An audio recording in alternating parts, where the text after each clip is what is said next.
ಗಾರೋ ಎಂಬ ಬುಡಕಟ್ಟು ಜನರು ಭಾರತ ದೇಶದ ಯಾವ ಪ್ರದೇಶದಲ್ಲಿ ಕಂಡುಬರುತ್ತಾರೆ?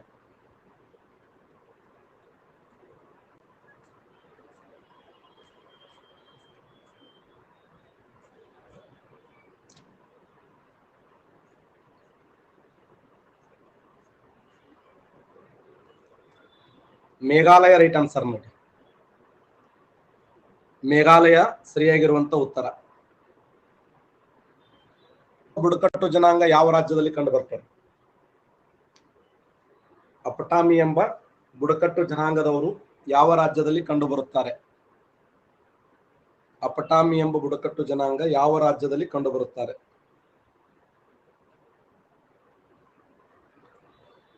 ಅರುಣಾಚಲ ಪ್ರದೇಶದಲ್ಲಿ ಕಂಡುಬರ್ತಾರೆ ನೋಡಿ.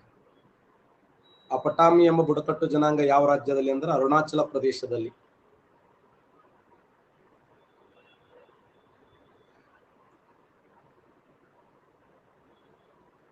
ಭಾರತದ ಯಾವ ರಾಜ್ಯವು ಅತಿ ಹೆಚ್ಚಿನ ಪ್ರಮಾಣದಲ್ಲಿ ಕಲ್ಲಿದ್ದಲನ್ನು ಉತ್ಪಾದನೆ ಮಾಡುತ್ತದೆ? ಇಡೀ ನಮ್ಮ ದೇಶದಲ್ಲಿ ಹೈಯೆಸ್ಟ್ ಕಲ್ಲಿದ್ದಲು ಉತ್ಪಾದನೆ ಮಾಡುವ ರಾಜ್ಯ ಯಾವುದು?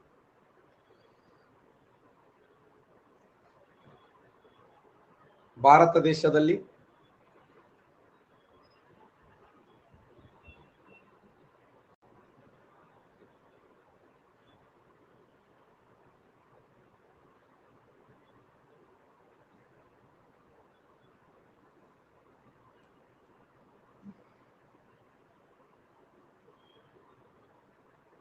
ಸರಿಯಾಗಿರುವಂತ ಉತ್ತರ ಜಾರ್ಖಂಡ್ ರಾಜ್ಯದಲ್ಲಿ ಜರಿಯಾ ಅನ್ನುವಂತ ಒಂದು ಸ್ಥಳ ಇದೆ.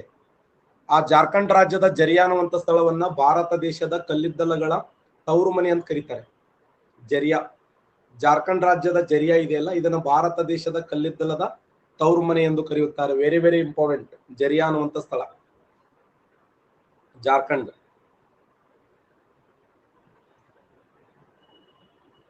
ತಲ್ಚಾರ್ ಅನ್ನುವಂತ ಪ್ರಸಿದ್ಧವಾದ ಕಲ್ಲಿದ್ದಲು ನಿಕ್ಷೇಪ ಯಾವ ರಾಜ್ಯದಲ್ಲಿ ಕಂಡುಬರುತ್ತದೆ?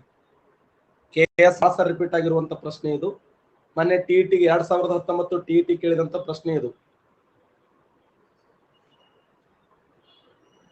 ಒಡಿಶಾ ರಾಜ್ಯದಲ್ಲಿ ಇದೆ ನೋಡಿ. ತಲ್ಚಾರ್ ಅನ್ನುವಂತ ಪ್ರಸಿದ್ಧವಾದ ಒಂದು ಕಲ್ಲಿದ್ದಲು ನಿಕ್ಷೇಪ ಎಲ್ಲಿದೆ ಅಂದ್ರೆ ತಲ್ಚಾರ ಒಡಿಶಾ ರಾಜ್ಯದಲ್ಲಿ ಕಂಡುಬರುತ್ತದೆ. ಪ್ರಸಿದ್ಧವಾದ ಪೆಟ್ರೋಲಿಯಂ ನಿಕ್ಷೇಪ ರಾವಾ ಎಂಬ ಸ್ಥಳ ಎಲ್ಲಿ ಕಂಡುಬರುತ್ತದೆ? ರಾವಾ ಎಂಬ ಪ್ರಸಿದ್ಧವಾದ ಕಲ್ಲಿದ್ದಲು ನಿಕ್ಷೇಪ ಆಂಧ್ರ ಪ್ರದೇಶದಲ್ಲಿ ಕಂಡುಬರ್ತದೆ ನೋಡಿ. ಆಂಧ್ರ ಪ್ರದೇಶದಲ್ಲಿ ರಾವಾ.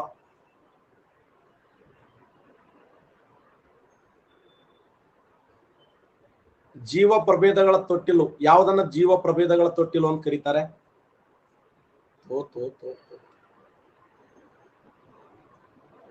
ಪಶ್ಚಿಮ ಘಟ್ಟಗಳ ಬಿಸಿತಾಣ, ಅರಾವಳಿ ಪರ್ವತಗಳ ಸಾಲು, ಪೂರ್ವ ಹಿಮಾಲಯದ ಬಿಸಿತಾಣ, ನೀಲಗಿರಿ ಬೆಟ್ಟಗಳ ತಾಣ.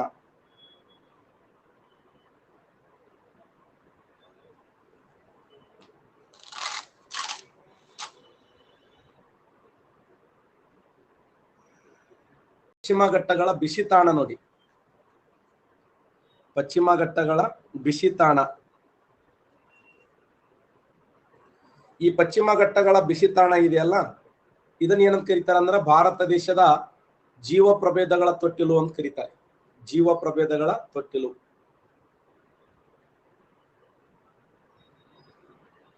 ತೋಡ ಎಂಬ ಬುಡಕಟ್ಟು ಜನಾಂಗ.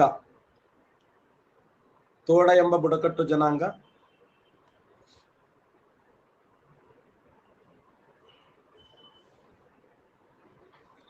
ತೋಡ ಎಂಬ ಬುಡಕಟ್ಟು ಜನಾಂಗ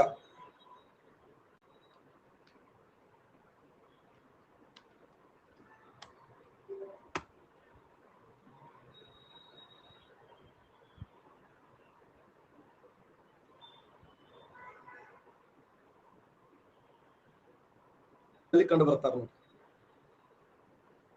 ದಕ್ಷಿಣ ಭಾರತದ ಅತಿ ಎತ್ತರವಾದ 2ನೇ ಶಿಖರ ದೊಡ್ಡ ಬೆಟ್ಟ ಎಲ್ಲಿ ಕಂಡು ಬರುತ್ತದೆ? ದೊಡ್ಡ ಬೆಟ್ಟ ಎಂಬುದು ದಕ್ಷಿಣ ಭಾರತದ ಅತಿ ಎತ್ತರವಾದ ದೊಡ್ಡ ಬೆಟ್ಟ ಎಂಬುದು ಎಲ್ಲಿದೆ ಅಂತಂದ್ರೆ ಇದು ನೀಲಗಿರಿ ಬೆಟ್ಟಗಳಲ್ಲಿ ಕಂಡು ಬರ್ತದೆ ನೋಡಿ. ದೊಡ್ಡ ಬೆಟ್ಟ ಎಂಬುದು ಎಲ್ಲಿದೆ ಅಂದ್ರೆ ನೀಲಗಿರಿ ಬೆಟ್ಟಗಳಲ್ಲಿ ಕಂಡು ಬರುತ್ತದೆ. ಮಡಿಕೆ ಪರ್ವತಗಳು ಯಾವುವು? ಪ್ರಪಂಚದ ಅತ್ಯಂತ ಹಳೆಯದಾದ ಮಡಿಕೆ ಪರ್ವತಗಳು. ಪ್ರಪಂಚದ ಅತ್ಯಂತ ಹಳೆಯದಾದ ಮಡಿಕೆ ಪರ್ವತಗಳು. ಇಡೀ ಜಗತ್ತಿನಲ್ಲಿ ಅತ್ಯಂತ ಹಳೆಯದಾದ ಮಡಿಕೆ ಪರ್ವತಗಳು ಅರಾವಳಿ ಬೆಟ್ಟಗಳು ನೋಡಿ. ಅರಾವಳಿ ಬೆಟ್ಟಗಳು. ಈಗ ಆಗ್ಲೇ ಸೌಂಡ್ ಏನು ಇದು ಮೈಕ್ ಇಲ್ಲಾರದ್ದು. ವಿನಿಮಯ ಗಳಿಸುವುದಕ್ಕಾಗಿ ಮುಖ್ಯವಾಗಿ ಬೆಳೆಯುವ ಬೆಳೆಗಳು ಕಬ್ಬು, ಹತ್ತಿ ಮತ್ತು ಗೋಧಿ, ಭತ್ತ, ಕಾಫಿ, ಟೀ, ಹೂಗಳು, ಹಣ್ಣುಗಳು ಮತ್ತು ತರಕಾರಿಗಳು, ತರಕಾರಿ, ಆಹಾರ ಧಾನ್ಯಗಳು ಮತ್ತು ದ್ವಿದಳ ಧಾನ್ಯಗಳು.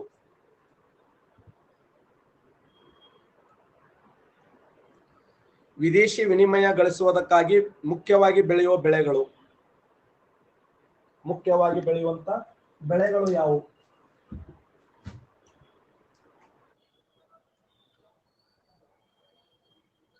ಸರಿಯಾದಂತ ಉತ್ತರ ಕಾಫಿ, ಭತ್ತ, ಟೀ. ರೈಟ್ ಆನ್ಸರ್ ನೋಡಿ.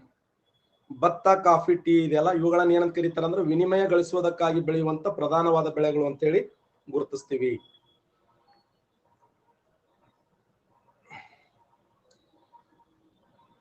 ಕಬ್ಬು ಬೆಳೆಯಲು ಅನುಕೂಲವಿರುವ ಭೌಗೋಳಿಕ ಉಷ್ಣಾಂಶ ಎಷ್ಟು? ಉಷ್ಣಾಂಶ ಇರಬೇಕು?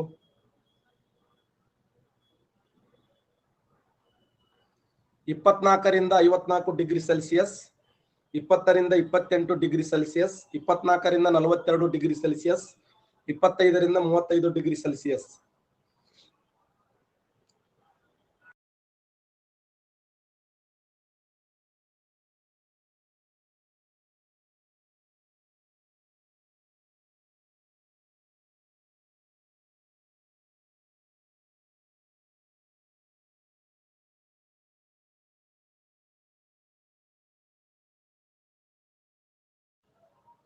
ಇಪ್ಪತ್ತರಿಂದ 28 ಡಿಗ್ರಿ ಸೆಲ್ಸಿಯಸ್ ರೈಟ್ ಆನ್ಸರ್ ನೋಡಿ. 20ರಿಂದ 28 ಡಿಗ್ರಿ ಸೆಲ್ಸಿಯಸ್ ಸರಿಯಾಗಿರುವಂತ ಉತ್ತರ. ಕಬ್ಬು ಬೆಳೆಯಲು ಅನುಕೂಲ ಇರುವ ಭೌಗೋಳಿಕ ಲಕ್ಷಣ ಉಷ್ಣಾಂಶ ಎಷ್ಟಿದೆ? 20ರಿಂದ 28 ಡಿಗ್ರಿ ಸೆಲ್ಸಿಯಸ್. ಭಾರತದ ಭೂಭಾಗದಲ್ಲಿ ಈ ಕೆಳಗಿನ ಯಾವ ನದಿ ಹುಟ್ಟುವುದಿಲ್ಲ? ಮಹಾನದಿ, ರಾವಿ ನದಿ, ಬ್ರಹ್ಮಪುತ್ರ ನದಿ, ಚೀನಾಬ್ ನದಿ. ಭಾರತದ ಭೂಭಾಗದಲ್ಲಿ ಈ ಕೆಳಗಿನ ಯಾವ ನದಿ ಜನ್ಮ ತಾಳುವುದಿಲ್ಲ?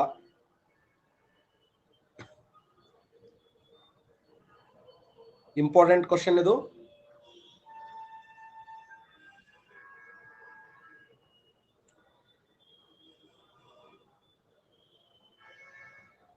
ಸರಿಯಾದಂತ ಉತ್ತರ ಬ್ರಹ್ಮಪುತ್ರ ನದಿ ನೋಡಿ.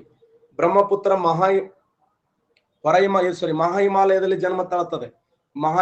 ಹಿಮಾಲಯದಲ್ಲಿ ಜನ್ಮ ತಾಳಿ ಟಿಬೆಟ್ ಮತ್ತು ಚೀನಾ ದೇಶಗಳ ಮಧ್ಯದಲ್ಲಿ ಚಮಯಂಗ ಡಂಗ ಎಂಬ ಸ್ಥಳದಲ್ಲಿ ಹುಟ್ಟುವ ಇದು. ಚಮಯಂಗ ಡಂಗ ಎಂಬ ಸ್ಥಳದಲ್ಲಿ ಹುಟ್ಟುವ ನದಿ ಯಾವುದಂದ್ರ ಬ್ರಹ್ಮಪುತ್ರ ನದಿ.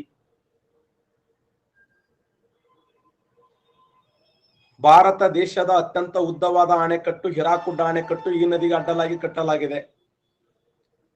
ಭಾರತ ದೇಶದ ಅತ್ಯಂತ ಉದ್ದವಾದ ಅಣೆಕಟ್ಟು ಹಿರಾಕುಡ್ ಅಣೆಕಟ್ಟು. ಹಿರಾಕುಡ್ ಅಣೆಕಟ್ಟನ್ನ ಈ ನದಿಗೆ ಅಡ್ಡಲಾಗಿ ಕಟ್ಟಲಾಗಿದೆ ಅಂದ್ರ ಮಹಾನದಿಗೆ ಅಡ್ಡಲಾಗಿ ಕಟ್ಟಲಾಗಿದೆ ನೋಡಿ. ಮಹಾನದಿಗೆ ಅಡ್ಡಲಾಗಿ ಹಿರಾಕುಡ್ ಅನ್ನುವಂತ ಒಂದು ಪ್ರಸಿದ್ಧವಾದ ಅಣೆಕಟ್ಟನ್ನ ನಿರ್ಮಾಣ ಮಾಡಲಾಗಿದೆ.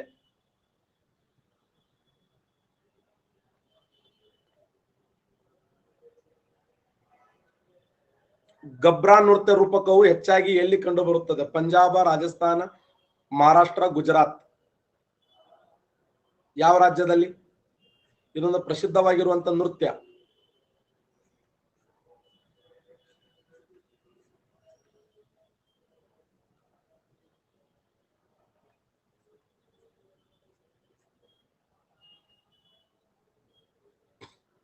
ಶಬಾಷ್. ಗುಜರಾತ್ ರಾಜ್ಯ ರೈಟ್ ಆನ್ಸರ್ ನೋಡಿ.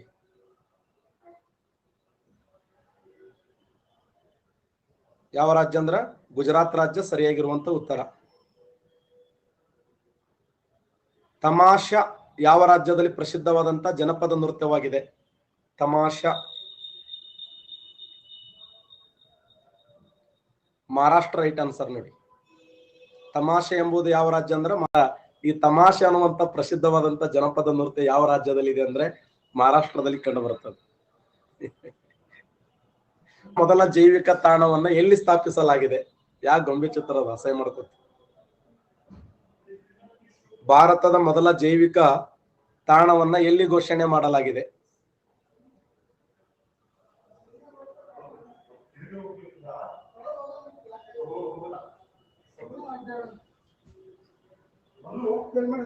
ಇಲ್ಲಪ್ಪ. ಭಾರತದ ಮೊದಲ ಜೈವಿಕ ನೀಲಗಿರಿಯಲ್ಲಿ ಘೋಷಣೆ ಮಾಡಲಾಗಿದೆ. ಯಾವ ವರ್ಷ ಅಂದ್ರೆ 1986 ನೋಡಿ, 1986. 1986 ಘೋಷಣೆ ಮಾಡಲಾಗಿದೆ. ಇದೇ 2000 ವಿಶ್ವ ಗುಂಪಿಗೆ ಸೇರಿರ್ತಕ್ಕಂಥ MAB ಅಂತ ಕರಿತೀವಿ. ಆ ಗುಂಪಿಗೆ ಯಾವ ಸೇರ್ಪಡೆ ಆಗ್ಯಾವ? ನೀಲಗಿರಿ. ಟೋಟಲ್ ಎಷ್ಟು ಸೇರ್ಪಡೆ ಆಗ್ಯಾವ ಅಂತಂದ್ರೆ 18 ಜೈವಿಕ ಸಂರಕ್ಷಣಾ ತಾಣಗಳಲ್ಲಿ 12 ಸೇರ್ಪಡೆ ಆಗ್ಯಾವ ನೋಡಿ, 12. ಉತ್ತರಾಖಂಡದ ಪ್ರಸಿದ್ಧವಾದ ಜೈವಿಕ ಸಂರಕ್ಷಣಾ ತಾಣ ಯಾವುದು?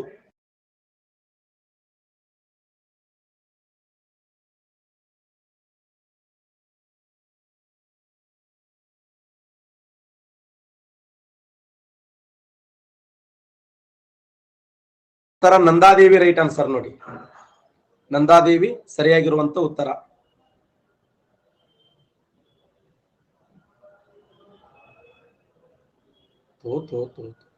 ಪಟ್ಟಿ 1 ಪಟ್ಟಿ 2 ಹೊಂದಿಸಿ ಬರೆಯಿರಿ.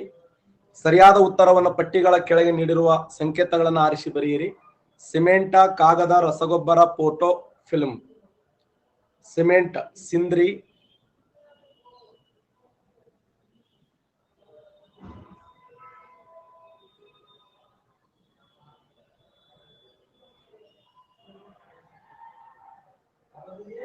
ಹೊಂದಿಸಿ ಬರೀದಂದ್ರೆ ನನಗೆ ವಜ್ಜೋತು. -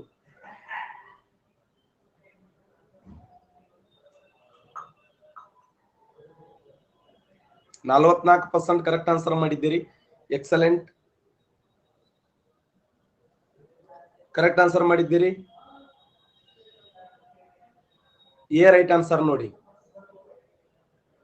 ಯಾಕೆ? ಕಾಗದ ನೇಪಾ ನಗರ ಫೇಮಸ್ ಇದೆ. ನೇಪಾ ಅಂದ್ರೆ ಕಾಗದಕ್ಕೆ ಫೇಮಸ್ ಆಗಿದೆ. ರಾಸಾಯನಿಕ ರಸಗೊಬ್ಬರ ಅಂದ್ರೆ ಸಿಂದ್ರಿ. ಯಾಕಂದ್ರೆ ಸ್ವತಂತ್ರ ಭಾರತದ ಮೊಟ್ಟ ಮೊದಲ ಬೃಹತ್ ಈ ಒಂದು ರಾಸಾಯನಿಕ ರಸಗೊಬ್ಬರ ಕಾರ್ಖಾನೆ ಆರಂಭಗೊಂಡಿದ್ದು ಸಿಂದ್ರಿ ರಾಸಾಯನಿಕ ರಸಗೊಬ್ಬರ ಕಾರ್ಖಾನೆ ಅಂತ ಕರಿತೀವಿ. ಯಾವ ರಾಜ್ಯ ಅಂದ್ರೆ ಜಾರ್ಖಂಡ್. ಎಷ್ಟನೇ ಪಂಚವಾರ್ಷಿಕ ಯೋಜನೆಯ ಕೊಡುಗೆ ಅದು? ಎಕ್ಸಲೆಂಟ್.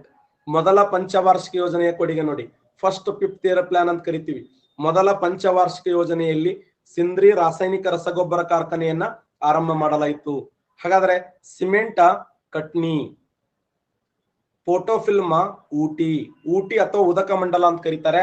ಊಟಿ ಅಥವಾ ಉದಕ ಮಂಡಲವನ್ನ ಭಾರತ ದೇಶದ ದಕ್ಷಿಣ ಭಾರತದ ಗಿರಿಧಾಮಗಳ ರಾಣಿ ಅಂತ ಕರೀತಾರೆ.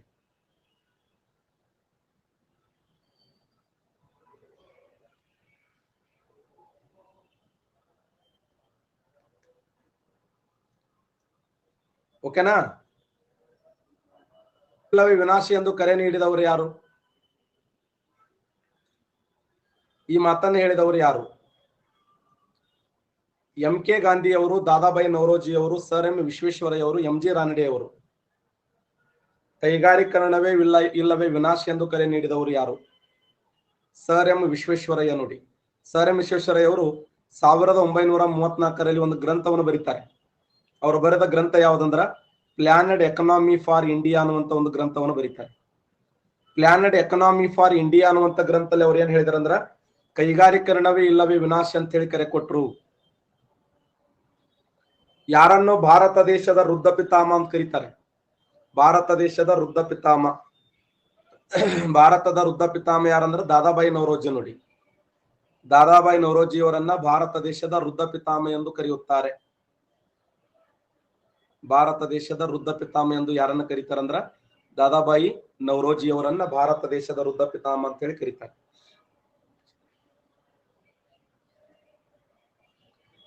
ಈ ಕೆಳಗಿನ ಯಾವ ರಾಷ್ಟ್ರವು ಸಾರ್ಕ್ ಸಮೂಹದ ಸದಸ್ಯವಾಗಿರುವುದಿಲ್ಲ? ನೇಪಾಳ ದೇಶ, ಬಾಂಗ್ಲಾದೇಶ, ಅಫ್ಘಾನಿಸ್ತಾನ, ಮಲೇಷಿಯಾ. ಮಲೇಷಿಯಾ ಅಲ್ಲ ನೋಡಿ. ನಮ್ ಸುತ್ತಮುತ್ತ ಎಲ್ಲಾ ಕಂಟ್ರಿಗಳದಾವೆ.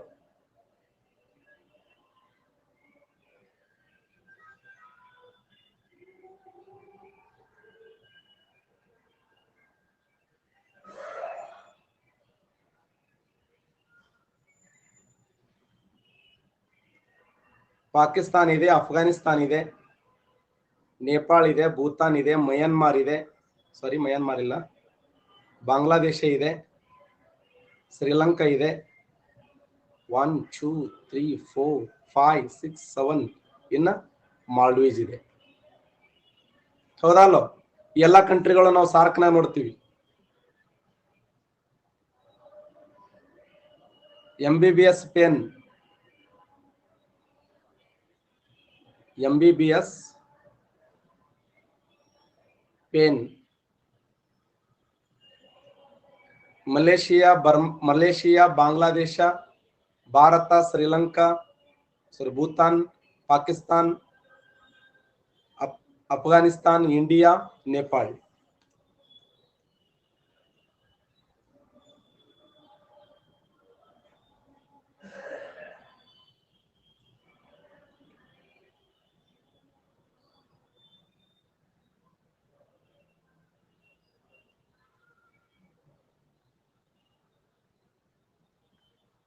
ಮ್ಯಾಚ್ ದ ಫಾಲೋಯಿಂಗ್ ಹೊಂದಿಸಿ ಬರೆಯಿರಿ.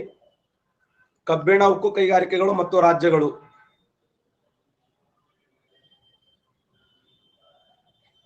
ವಿಶ್ವೇಶ್ವರಯ್ಯ ಉಕ್ಕು ಕಬ್ಬಿಣ ಕಾರ್ಖಾನೆ, ದುರ್ಗಾಪುರ ಉಕ್ಕು ಕಬ್ಬಿಣ ಕಾರ್ಖಾನೆ, ರೂರ್ಕೆಲಾ ಉಕ್ಕು ಕಬ್ಬಿಣ ಕಾರ್ಖಾನೆ, ಸೇಲಂ ಉಕ್ಕು ಕಬ್ಬಿಣ ಕಾರ್ಖಾನೆ.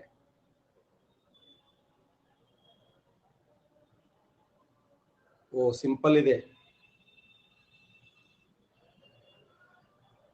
ಎಲ್ಲರೂ ಆನ್ಸರ್ ಮಾಡ್ತಾರೆ ನನ್ನ ಪ್ರಕಾರ ಇದನ್ನ.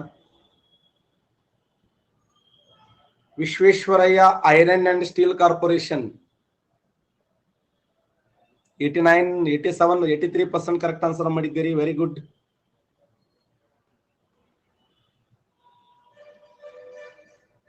ವೇದಾ ಮಂಜು ಗೌಡ ಎಂ ಸರಿ ಆನ್ಸರ್ ನೋಡಿ. ಯಾಕೆ? ವಿಶ್ವೇಶ್ವರಯ್ಯ ಉಕ್ಕು ಕಬ್ಬಿಣ ಕಾರ್ಖಾನೆ ಇರುವುದು ಕರ್ನಾಟಕ ರಾಜ್ಯದಲ್ಲಿ, ದುರ್ಗಾಪುರ ಇರುವುದು ಪಶ್ಚಿಮ ಬಂಗಾಳದಲ್ಲಿ, ರೂರ್ಕೆಲಾ ಇರುವುದು ಒಡಿಶಾ ರಾಜ್ಯದಲ್ಲಿ, ಸೇಲಂ ಇರುವುದು ತಮಿಳುನಾಡಲ್ಲಿ. ಯಾವ ಉಕ್ಕು ಕಬ್ಬಿಣ ಕಾರ್ಖಾನೆ ಉಕ್ಕು ಮತ್ತು ಕಬ್ಬಿಣವನ್ನು ಹಡಗು ನಿರ್ಮಾಣ ಮಾಡಲು ಬಳಸುತ್ತಾರೆ? ಶಬಾಷ್. ರೂರ್ಕೆಲಾ ಉಕ್ಕು ಕಬ್ಬಿಣ ಕಾರ್ಖಾನೆ ನೋಡಿ. ರೂರ್ಕೆಲಾ ಉಕ್ಕು ಕಬ್ಬಿಣ ಕಾರ್ಖಾನೆ ಉಕ್ಕು ಮತ್ತು ಕಬ್ಬಿಣವನ್ನ ಹಡಗು ನಿರ್ಮಾಣ ಮಾಡಲು ಬಳಸುತ್ತಾರೆ. ಯಾವ ಉಕ್ಕು ಕಬ್ಬಿಣ ಕಾರ್ಖಾನೆ ಜರ್ಮನಿ ದೇಶದ ಸಹಯೋಗದೊಂದಿಗೆ ಆರಂಭವಾಯಿತು? ಜರ್ಮನಿ ದೇಶದ ಸಹಯೋಗದೊಂದಿಗೆ ಆರಂಭಗೊಂಡಿದ್ದ ಯಾವುದಂದ್ರ ಅದೇ ರೂರ್ಕೆಲಾ ಉಕ್ಕು ಕಬ್ಬಿಣ ಕಾರ್ಖಾನೆ. ರೈಟ್ ಆನ್ಸರ್ ನೋಡಿ.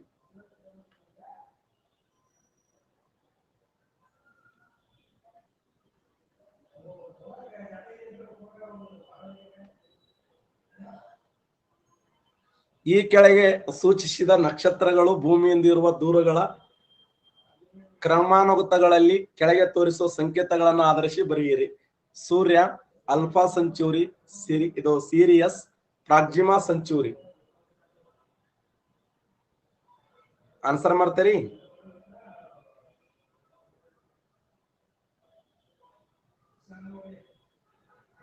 ಮೇಡಮ್ ಆನ್ಸರ್ ಮಾಡಿ, ಕರೆಕ್ಟ್ ಆನ್ಸರ್ ಮಾಡಿ ನೋಡೋಣ.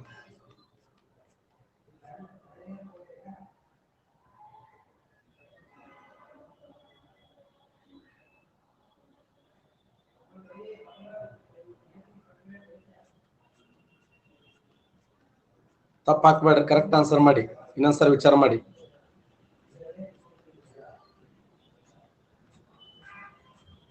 ಸರಿಯಾದಂತ ಉತ್ತರ ಸಿ. ರೈಟ್ ಆನ್ಸರ್ ನೋಡಿ. ಸಿ ಇದೆಯಲ್ಲ ಸರಿಯಾದಂತ ಉತ್ತರ. ಸಿ ಸರಿಯಾದಂತ ಉತ್ತರ. ಸಮೀಪವಾದ ನಕ್ಷತ್ರ ಸೂರ್ಯ, ಸೂರ್ಯ ನಂತರ ಪ್ರಾಕ್ಸಿಮಾ, ಪ್ರಾಕ್ಸಿಮಾ ನಂತರ ಅಲ್ಫಾ, ಅಲ್ಫಾ ನಂತರ ಬರ್ನೇಡ್ ಸ್ಟಾರ್, ಬರ್ನೇ ಸ್ಟಾರ್ ನಂತರ ಸೀರಿಯಸ್. ಇವುಗಳಲ್ಲಿ ಅತ್ಯಂತ ಪ್ರಕಾಶಮಾನವಾದ ನಕ್ಷತ್ರ ಯಾವುದು?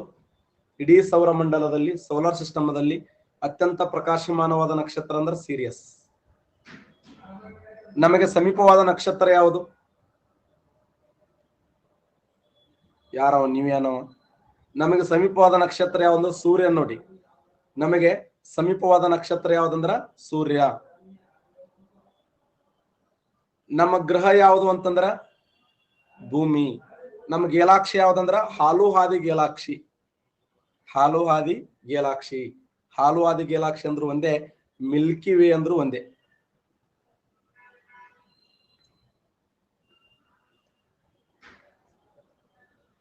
ನಾ ಯಾಕಾಗಲ್ಲ ನಕ್ಕೆ ಅಂದ್ರ ಈ ನಾಗ್ಪುರ್ ಯೋಜನೆ ಎದಕ್ಕೆ ಸಂಬಂಧಪಟ್ಟಿದೆ?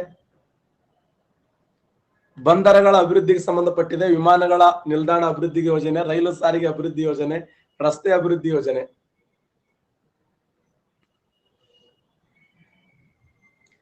ಸರಿಯಾದಂತ ಉತ್ತರ ರಸ್ತೆ ಅಭಿವೃದ್ಧಿ ಯೋಜನೆ, ರೈಟ್ ಆನ್ಸರ್ ನೋಡಿ. ನಾಗ್ಪುರ್ ಯೋಜನೆ ಪ್ರಕಾರ ರಸ್ತೆಗಳನ್ನು ಎಷ್ಟು ಪ್ರಕಾರಗಳಾಗಿ ವಿಂಗಡಿಸಲಾಗಿದೆ ಅಂತಂದ್ರ, ನಾಗ್ಪುರ್ ಯೋಜನೆಯ ಪ್ರಕಾರ ರಸ್ತೆಗಳನ್ನ ಎಕ್ಸಲೆಂಟ್ 4 ಪ್ರಕಾರದಲ್ಲಿ ವಿಂಗಡಿಸಲಾಗಿದೆ. 4 ಪ್ರಕಾರದಲ್ಲಿ, ಒಂದು ನ್ಯಾಷನಲ್ ಹೈವೇ ಅಂತೇಳಿ, 2 ಸ್ಟೇಟ್ ಹೈವೇ ಅಂತೇಳಿ, ಮೇಜರ್ ಡಿಸ್ಟ್ರಿಕ್ಟ್ ರೋಡ್ ಅಂತೇಳಿ, ಇನ್ನೊಂದು ವಿಲೇಜ್ ರೋಡ್ ಅಂತೇಳಿ. ರಾಷ್ಟ್ರೀಯ ಹೆದ್ದಾರಿಗಳು, ರಾಜ್ಯ ಹೆದ್ದಾರಿಗಳು, ಜಿಲ್ಲಾ ರಸ್ತೆಗಳು ಮತ್ತು ಗ್ರಾಮೀಣ ರಸ್ತೆಗಳು. 1943ರಲ್ಲಿ ನಾಗ್ಪುರ ಯೋಜನೆ ಜಾರಿಗೆ ಬಂದಿದ್ದು. ಇದನ್ನ ಭಾರತ ದೇಶದ ರಸ್ತೆಗಳ ಹೃದಯ ಯೋಜನೆ ಅಂತ ಕರೀತಾರೆ. ಇದನ್ನ ಭಾರತ ದೇಶದ ರಸ್ತೆಗಳ ಹೃದಯ ಯೋಜನೆ ಅಂತ ಕರೀತಾರೆ. ಯಾವ ಯೋಜನೆ ಅಂದ್ರೆ ಅದು ನಾಗಪುರ ಯೋಜನೆ. ನಾಗ್ಪುರ ಯೋಜನೆ ಪ್ರಕಾರ ರಸ್ತೆಗಳನ್ನು ಎಷ್ಟು ಪ್ರಕಾರಗಳಾಗಿ ಅಂದ್ರ 4 ಪ್ರಕಾರಗಳಾಗಿ: ರಾಷ್ಟ್ರೀಯ ಹೆದ್ದಾರಿಗಳು, ರಾಜ್ಯ ಹೆದ್ದಾರಿಗಳು, ಜಿಲ್ಲಾ ರಸ್ತೆಗಳು, ಗ್ರಾಮೀಣ ರಸ್ತೆಗಳು.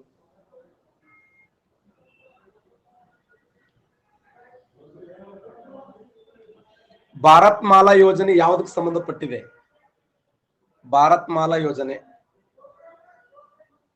2015 ಜುಲೈ ತಿಂಗಳಲ್ಲಿ ಜಾರಿಗೆ ತಂದ ನರೇಂದ್ರ ಮೋದಿ ಅವರು ಜಾರಿಗೆ ತಂದಂತ ಭಾರತ್ ಮಾಲಾ ಯೋಜನೆ.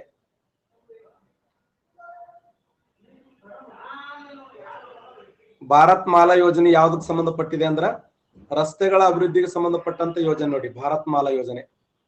ಸಾಗರ ಮಾಲಾ ಯೋಜನೆ ಅತಿ ವೇಗದಲ್ಲಿ ಸೈಕಲ್ ಮಹೇಶ್ ಅವರು ಆನ್ಸರ್ ಮಾಡಿದ್ದೀರಿ. ಸಂಬಂಧಪಟ್ಟಿದೆ ನೋಡಿ, ಬಂದರಗಳ ಅಭಿವೃದ್ಧಿಗೆ. ಬಂದರಗಳ ಅಭಿವೃದ್ಧಿಗೆ ಸಾಗರ ಮಾಲಾ ಯೋಜನೆ. ಉಡಾನ್ ಯೋಜನೆ ಯಾವುದಕ್ಕೆ ಸಂಬಂಧಪಟ್ಟಿದೆ? ಉಡಾನ್ ಯೋಜನೆ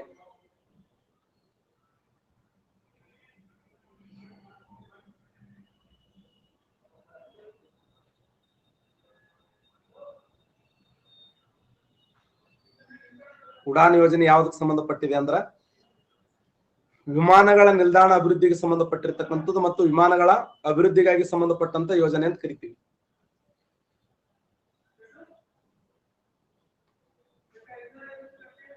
ಮೂಲ ವಸ್ತುಗಳು ಮತ್ತು ಖನಿಜಗಳನ್ನು ಹೊಂದಿಸಿ ಬರೆಯಿರಿ. ಕಬ್ಬಿಣ, ಕ್ಯೂಪರೇಟ್, ಕ್ಯಾಲ್ಸಿಯಂ, ಸುಣ್ಣದ ಕಲ್ಲು, ತಾಮ್ರ, ಹೆಮಟೈಟ್, ಸೀಸ್, ಗೆಲಿನಾ. ಆನ್ಸರ್ ಮಾಡ್ತೀರಿ ಕರೆಕ್ಟ್? ಸರಿಯಾದ ಜೋಡಿಯನ್ನು ಬರೆಯಿರಿ ಅಂತಿದೆ.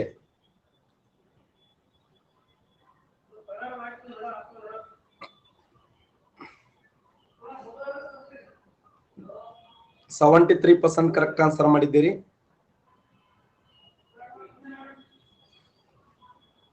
ಆರ್ಕೇಶಿ ಅವರು, ರಾಘವೇಂದ್ರ ಅವರು, ಹನುಮಂತ 2 ಮತ್ತು 4 ರೈಟ್ ಆನ್ಸರ್ ನೋಡಿ.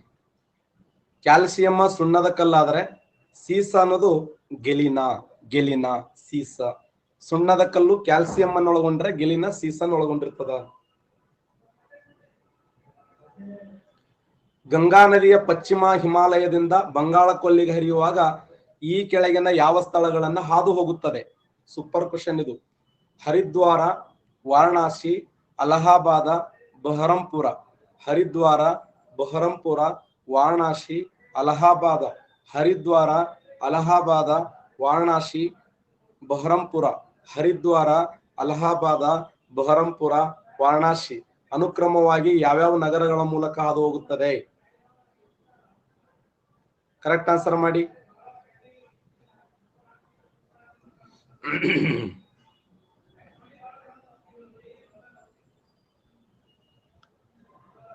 %37 ಕರೆಕ್ಟ್ ಆನ್ಸರ್ ಮಾಡಿದ್ದೀರಿ.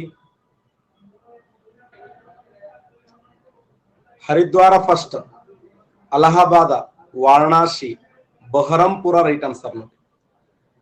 ತಪ್ಪು ಜೋಡಿಯನ್ನ ಕಂಡು ಹಿಡಿಯಿರಿ. ಮಣಿಪುರ, ಮಹಾರಾಷ್ಟ್ರ, ಗುಜರಾತ, ರಶಿಲ್ಲಾ, ಉತ್ತರ ಪ್ರದೇಶ, ಕಜರಿ, ತ್ರಿಪಾನಿ, ಮಹಾರಾಷ್ಟ್ರ ತ್ರಿಪಾನಿ. ಯಾವುದು ರಾಂಗ್ ಇದೆ?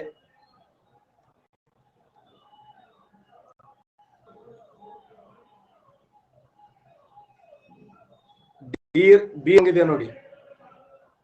ಬಿ ರಾಂಗ್ ಇದೆ.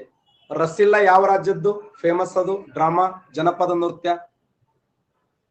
ಎಕ್ಸಲೆಂಟ್. ಉತ್ತರ ಪ್ರದೇಶ ನೋಡಿ, ರಸಿಲ್ಲಾ ಅಂದ್ರೂ ಒಂದೇ, ಅದನ್ನ ರಾಸಲೀಲಾ ಅಂತ ಕರೀತಾರೆ. ರಸಿಲ್ಲಾ ಅನ್ನೋದು ಯಾವ ರಾಜ್ಯ ಅಂತಂದ್ರೆ ಉತ್ತರ ಪ್ರದೇಶದಲ್ಲಿ ಕಂಡು ಬರ್ತದೆ. ಉತ್ತರ ಪ್ರದೇಶ ಜನಪದ ನೃತ್ಯ ಅಥವಾ ಡ್ರಾಮಾ ಅಂತ ಕರೀತಾರೆ. ರಸಿಲ್ಲಾ ಯಾವ ರಾಜ್ಯ ಅಂದ್ರ ಉತ್ತರ ಪ್ರದೇಶದಲ್ಲಿ ಕಂಡು ಬರುತ್ತದೆ. ಹುಲಿಗಳು ಕೆಳಗಿನ ಯಾವ ಜೀವಗೋಳದಲ್ಲಿ ಕಂಡು ಬರುತ್ತವೆ? ತಾರ ಮರುಭೂಮಿಯ ಜೀವಗೋಳ, ನೀಲಗಿರಿ ಜೀವಗೋಳ, ನಮದಪ್ ಜೀವಗೋಳ, ಸುಂದರ್ಬನ್ ಜೀವಗೋಳ.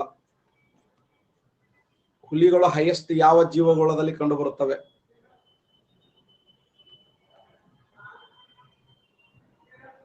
ತಾರ ಮರುಭೂಮಿಯ ಜೀವಗೋಳ, ನೀಲಗಿರಿ ಜೀವಗೋಳ, ನಮದಪ್ ಜೀವಗೋಳ, ಸುಂದರ್ಬನ್. ಸುಂದರ್ಬನ್ ರೈಟ್ ಆನ್ಸರ್ ನೋಡಿ. ಸುಂದರ್ಬನ್ ಇದೆಯಲ್ಲ, ಈ ಜೀವಗೋಳದಲ್ಲಿ ಹೈಯೆಸ್ಟ್ ಕಂಡು ಬರ್ತದೆ. ಮ್ಯಾಂಗ್ರೋವ್ಸ್ ಅರಣ್ಯಕ್ಕೆ ಪ್ರಸಿದ್ಧಿಯಾದ ಜೀವಗೋಳ ಯಾವುದು?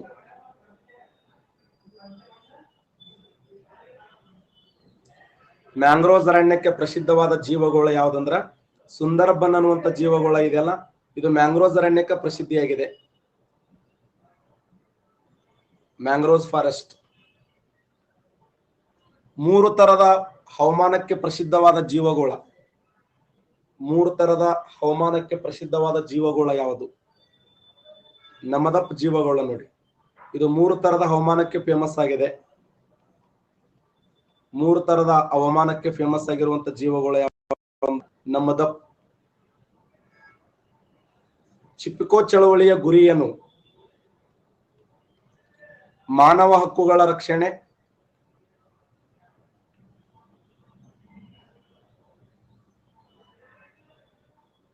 ಅರಣ್ಯ ಸಂರಕ್ಷಣೆ, ಕೃಷಿ ಕ್ಷೇತ್ರದ ವಿಸ್ತರಣೆ, ರಾಜಕೀಯ ಹಕ್ಕುಗಳು.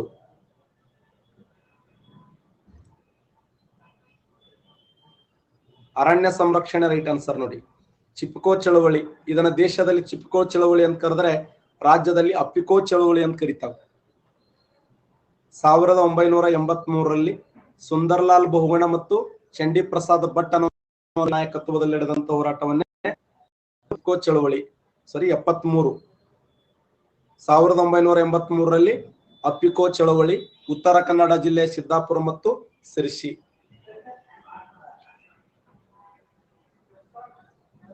ಭಾರತದ ಯಾವ ರಾಜ್ಯ ಪಾಕಿಸ್ತಾನ ಜೊತೆ ಗಡಿ ಭಾಗವನ್ನು ಹಂಚಿಕೊಂಡಿಲ್ಲ?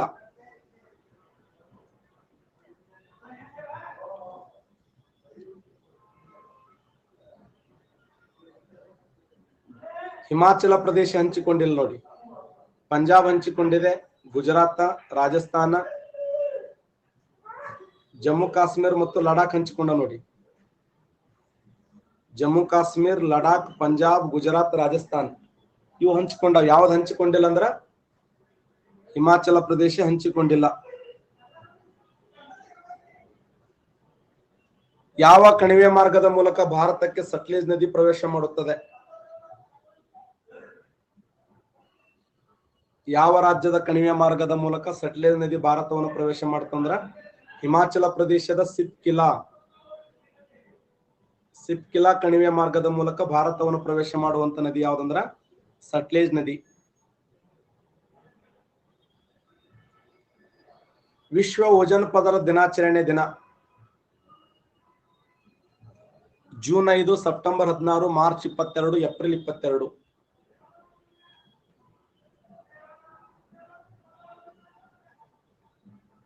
ಸೆಪ್ಟೆಂಬರ್ 16 ರೈಟ್ ಆನ್ಸರ್ ನೋಡಿ. ಸೆಪ್ಟೆಂಬರ್ 16 ವಿಶ್ವ ಓಜೋನ್ ದಿನಾಚರಣೆಯನ್ನಾಗಿ ಆಚರಣೆ ಮಾಡ್ತಾರೆ. ವಿಶ್ವ ಭೂ ದಿನ ಯಾವುದು? ವಿಶ್ವ ಭೂ ದಿನ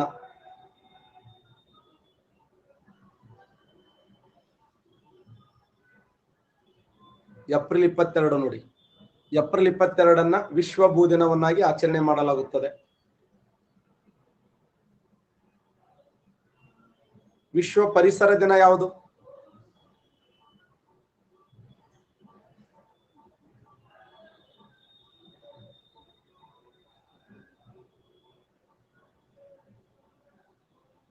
ಪರಿಸರ ದಿನಾಚರಣೆಯನ್ನಾಗಿ ಆಚರಣೆ ಮಾಡಲಾಗುತ್ತದೆ.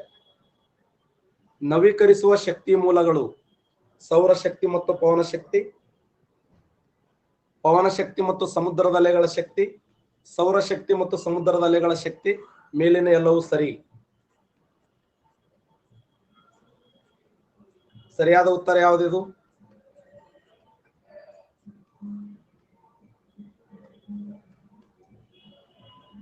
ನವೀಕರಿಸುವ ಶಕ್ತಿಯ ಮೂಲಗಳು ಸೌರಶಕ್ತಿ ಮತ್ತು ಪವನ ಶಕ್ತಿ, ಪವನ ಶಕ್ತಿ ಮತ್ತು ಸಮುದ್ರದ ಅಲೆಗಳ ಶಕ್ತಿ. ಸರಿಯಾದಂತ ಉತ್ತರ ಮೇಲಿನ ಎಲ್ಲ.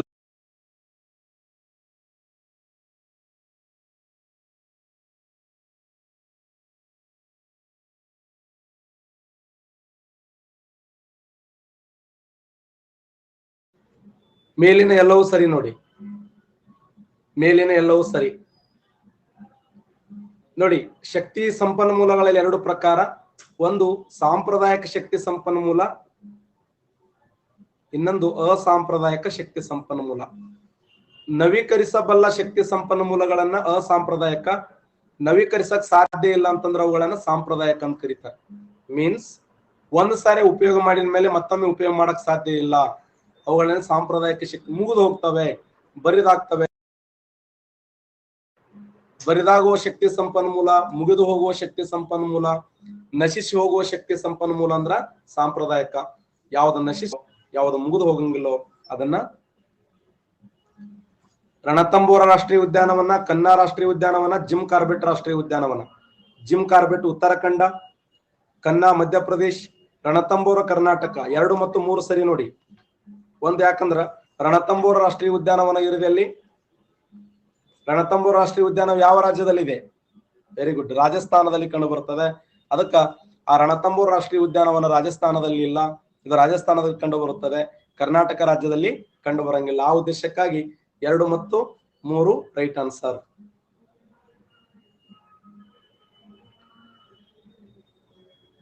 ಯಾರೋ ಇದು ಒಂದೇ ಗೊತ್ತಗಳು.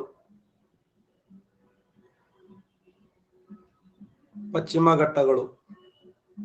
ಈ ಪಶ್ಚಿಮ ಘಟ್ಟಗಳ ಮೇಲೆ ಕೇಳುವ ಪ್ರಶ್ನೆ ಏನು ಅಂದ್ರೆ, ಇತ್ತೀಚೆಗೆ ಪಶ್ಚಿಮ ಘಟ್ಟಗಳ ಸಂರಕ್ಷಣೆಗೆ ಕೇಂದ್ರ ಸರ್ಕಾರ ನೇಮಕ ಮಾಡಿದ ಸಮಿತಿ ಯಾವುದು? ಸಂಜಯ್ ಕುಮಾರ್ ಸಮಿತಿ. ಸಂಜಯ್ ಕುಮಾರ್ ಸಮಿತಿ. ಪಶ್ಚಿಮ ಘಟ್ಟಗಳು ಎಷ್ಟು ರಾಜ್ಯಗಳಲ್ಲಿ ಹಂಚಿಕೆ ಆಗ್ಯಾವ? 5 ರಾಜ್ಯಗಳು, 7 ರಾಜ್ಯಗಳು, 8 ರಾಜ್ಯಗಳು, 6 ರಾಜ್ಯಗಳು. ಪಶ್ಚಿಮ ಘಟ್ಟಗಳು ಎಷ್ಟು ರಾಜ್ಯಗಳಲ್ಲಿ ಹಂಚಿಕೆಯಾಗಿವೆ? ವೆರಿ ಗುಡ್, 6 ರಾಜ್ಯಗಳಲ್ಲಿ ಪಶ್ಚಿಮ ಘಟ್ಟಗಳ ಹಂಚಿಕೆಯಾಗಿವೆ ನೋಡಿ.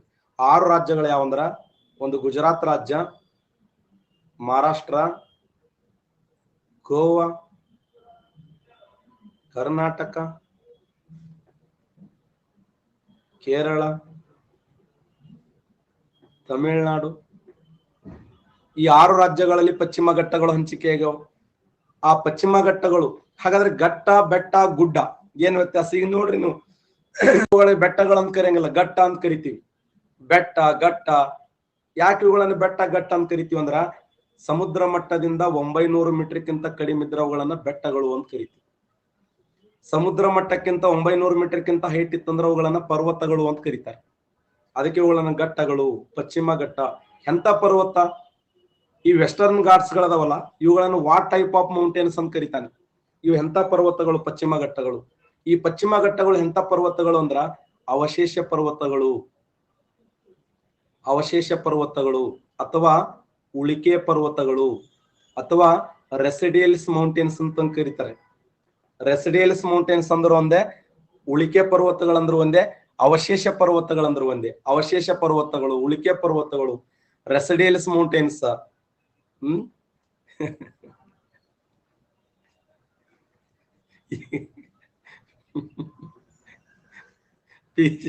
ಪಿಜಿ ಎಕ್ಸಾಮ್ ಬರಲಿಕ್ಕೆ ಟ್ರೈ ಮಾಡಿ ಏಜ್ ಡಿಪಾರ್ ಆಗೋದು.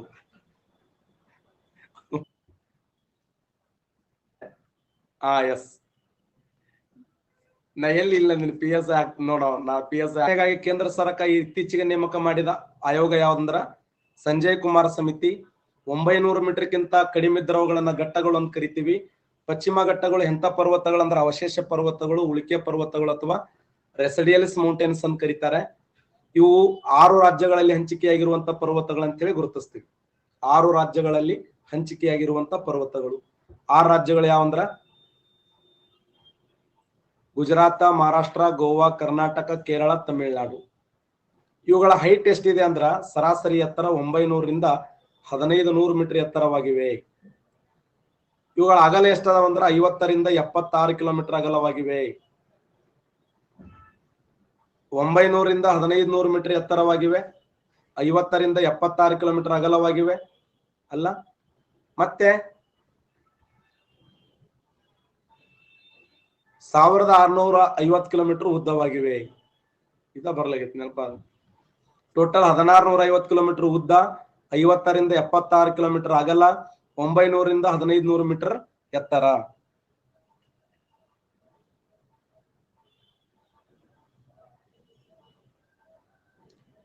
ಇಂಥ ಪಶ್ಚಿಮ ಘಟ್ಟಗಳು ಪ್ರಧಾನವಾಗಿ ಮಹಾರಾಷ್ಟ್ರ ರಾಜ್ಯದಲ್ಲಿ, ಕರ್ನಾಟಕ ರಾಜ್ಯದಲ್ಲಿ, ಕೇರಳ ರಾಜ್ಯದಲ್ಲಿ. ಮಹಾರಾಷ್ಟ್ರದಲ್ಲಿ ಇವುಗಳಿಗೆ ಏನಂತ ಕರೀತಾರಂದ್ರ ಸಹ್ಯಾದ್ರಿ ಬೆಟ್ಟಗಳು ಅಂತ ಕರೀತಾರ, ಅಥವಾ ಹರಿಶ್ಚಂದ್ರ ಶ್ರೇಣಿಗಳು ಅಂತ ಕರೀತಾರೆ. ಹರಿಶ್ಚಂದ್ರ 2017 KS ಕ್ವಶನ್ ಇದು. ಪಶ್ಚಿಮ ಘಟ್ಟಗಳನ್ನ ಮಹಾರಾಷ್ಟ್ರದಲ್ಲಿ ಏನೆಂದು ಕರೆಯುತ್ತಾರಂದ್ರ ಹರಿಶ್ಚಂದ್ರ ಶ್ರೇಣಿಗಳು. ಸಹ್ಯಾದ್ರಿ ಬೆಟ್ಟಗಳು ಕರ್ನಾಟಕ ರಾಜ್ಯದಲ್ಲಿ ಮಳೆಯ ನಾಡು, ಮಳೆಯ ನಾಡು ಅಥವಾ ಮಲ್ನಾಡ ಅಥವಾ ಸಹ್ಯಾದ್ರಿ ಬೆಟ್ಟಗಳು, ಸಹ್ಯಾದ್ರಿ ಹಿಲ್ಸ್, ಸಹ್ಯಾದ್ರಿ ಬೆಟ್ಟಗಳು, ಮಲ್ನಾಡ, ಮಳೆಯ ನಾಡು. ಸಹ್ಯಾದ್ರಿ ಬೆಟ್ಟಗಳು, ಮಲ್ನಾಡ, ಮಳೆಯ ನಾಡು. ಕೇರಳ ರಾಜ್ಯದಲ್ಲಿ ಅಣ್ಣಾಮಲೈ ಬೆಟ್ಟಗಳು, ಅಣ್ಣಾಮಲೈ ಬೆಟ್ಟಗಳು, ಪಳನಿ ಬೆಟ್ಟಗಳು, ಕಾರ್ಡಮಮ್ ಬೆಟ್ಟಗಳು, ಕಾರ್ಡಮಮ್ ಬೆಟ್ಟಗಳು, ಪಳನಿ ಬೆಟ್ಟಗಳು, ಅಣ್ಣಾಮಲೈ ಬೆಟ್ಟಗಳು. ಕೇರಳ ರಾಜ್ಯದಲ್ಲಿ ಇವುಗಳಿಗೆ ಏನಂತ ಕರೀತಾರಂದ್ರ ಅಣ್ಣಾಮಲೈ ಬೆಟ್ಟಗಳು, ಪಳನಿ ಬೆಟ್ಟಗಳು, ಕಾರ್ಡಮಮ್ ಬೆಟ್ಟಗಳು ಅಂತ ಕರೆದ್ರ. ಕೇರಳ ರಾಜ್ಯದಲ್ಲಿ ಮಳೆಯ ನಾಡು, ಮಲ್ನಾಡ, ಸಹ್ಯಾದ್ರಿ ಬೆಟ್ಟಗಳಂತ ಕರೀತಾರೆ. ಮಹಾರಾಷ್ಟ್ರದಲ್ಲಿ ಸಹ್ಯಾದ್ರಿ ಬೆಟ್ಟಗಳು, ಹರಿಶ್ಚಂದ್ರ ಶ್ರೇಣಿಗಳು. ಮಹಾರಾಷ್ಟ್ರದ ಅತಿ ಎತ್ತರವಾದ ಶಿಖರ ಅಂದ್ರ ಕಾಲ್ಸುಬಾಯಿ. ಕಾಲ್ಸುಬಾಯಿ, ಈ ಕಾಲ್ಸುಬಾಯಿ ಹೈಟ್ ಎಷ್ಟಿದೆ ಅಂದ್ರ ಎಷ್ಟಿದೆ ಈ ಕಾಲ್ಸುಬಾಯಿ ಹೈಟ್?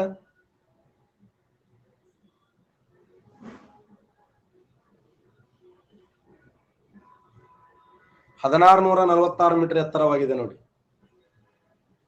1646 ಮೀಟರ್ ಎತ್ತರವಾಗಿದೆ. ಕರ್ನಾಟಕ ರಾಜ್ಯದ ಅತಿ ಎತ್ತರವಾದ ಶಿಖರ ಯಾವಂದ್ರ ಮುಳ್ಳಯ್ಯನಗಿರಿ, ಕುದುರೆಮುಖ, ಮುಳ್ಳಯ್ಯನಗಿರಿ, ಬಾಬಾ ಬುಡನಗಿರಿ, ಕುದುರೆಮುಖ, ದೇವಿರಮ್ಮನ ಬೆಟ್ಟ, ರುದ್ರಗಿರಿ, ಪುಷ್ಪಗಿರಿ, ಬ್ರಹ್ಮಗಿರಿ, ಕೊಡಚಾದ್ರಿ. ನಮ್ಮ ರಾಜ್ಯದ ಎತ್ತರವಾದ ಶಿಖರಗಳು ಇವು. ಮುಳ್ಳಯ್ಯನಗಿರಿ ಇದೆಯಲ್ಲ, ಇದು 1913 ಮೀಟರ್ ಎತ್ತರವಾಗಿದ್ದು ಕರ್ನಾಟಕ ರಾಜ್ಯದ ಅತಿ ಎತ್ತರವಾದ ಶಿಖರ ಅಂದ್ರೆ Mullayanagiri. The most height point in Karnataka. Karnataka ರಾಜ್ಯದ ಅತಿ ಎತ್ತರವಾದ ಬಿಂದು ಯಾವ್ದಂತ ಕೇಳಿದಂದ್ರೆ ಮುಳ್ಳಯ್ಯನಗಿರಿ.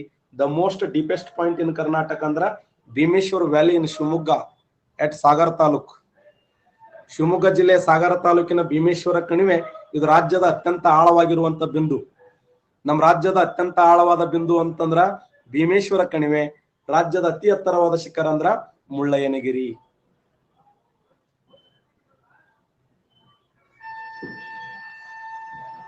ಮುಳ್ಳಯ್ಯನಗಿರಿ, ಬಾಬಾ ಬುಡನಗಿರಿ, ಕುದುರೆಮುಖ, ದೇವಿರಮ್ಮನ ಬೆಟ್ಟ, ರುದ್ರಗಿರಿ, ಪುಷ್ಪಗಿರಿ, ಬ್ರಹ್ಮಗಿರಿ, ಕೊಡಚಾದ್ರಿ. ರಾಜ್ಯದ ಅತಿ ಎತ್ತರವಾದ ಶಿಖರಗಳು. ಮಹಾರಾಷ್ಟ್ರದ ಅತಿ ಎತ್ತರವಾದ ಶಿಖರ ಕಾಲ್ಸುಬಾಯಿ, ಕರ್ನಾಟಕದ ಅತಿ ಎತ್ತರವಾದ ಶಿಖರ ಮುಳ್ಳಯ್ಯನಗಿರಿ, ಕೇರಳ ರಾಜ್ಯದ ಅತಿ ಎತ್ತರವಾದ ಶಿಖರ ಈ ಅಣ್ಣಾಮಲೈ ಬೆಟ್ಟಗಳಲ್ಲಿರುವಂತ ಆನೈಮುಡಿ ಶಿಖರ. ಆನೈಮುಡಿ ಶಿಖರ ಇದು 2695 ಮೀಟರ್ ಎತ್ತರವಾಗಿದೆ. 2695 ಮೀಟರ್ ಎತ್ತರವಾಗಿದ್ದು ದಕ್ಷಿಣ ಭಾರತದ ಅತಿ ಎತ್ತರವಾದ ಶಿಖರ. ಬರೀ ಕೇರಳ ಅಲ್ಲ, ದಕ್ಷಿಣ ಭಾರತದಲ್ಲಿ ಅತ್ಯಂತ ಎತ್ತರವಾದ ಶಿಖರ ಇದು. ಭಾರತದ ಅತಿ ಎತ್ತರವಾದ ಶಿಖರ ಅಂದ್ರ K2. ದಕ್ಷಿಣ ಭಾರತದ ಅತಿ ಎತ್ತರವಾದ ಶಿಖರ ಅಂದ್ರ ಆನೈಮುಡಿ ಶಿಖರ. ಈ ಆನೈಮುಡಿ ಶಿಖರ ಎಲ್ಲಿ ಕಂಡು ಬರುತ್ತಂದ್ರ ಅಣ್ಣಾಮಲೈ ಬೆಟ್ಟಗಳಲ್ಲಿ ಕಂಡು ಬರುತ್ತದೆ. ಅಣ್ಣಾಮಲೈ ಬೆಟ್ಟಗಳಲ್ಲಿರುವಂತ ಆನೈಮುಡಿ ಶಿಖರ 2695 ಮೀಟರ್ ಎತ್ತರವಾಗಿದ್ದು ಇದು ದಕ್ಷಿಣ ಭಾರತದ ಅತಿ ಎತ್ತರವಾಗಿರುವಂತ ಶಿಖರ ಅಂತ ಹೇಳಿ ಗುರುತಿಸ್ತೀವಿ.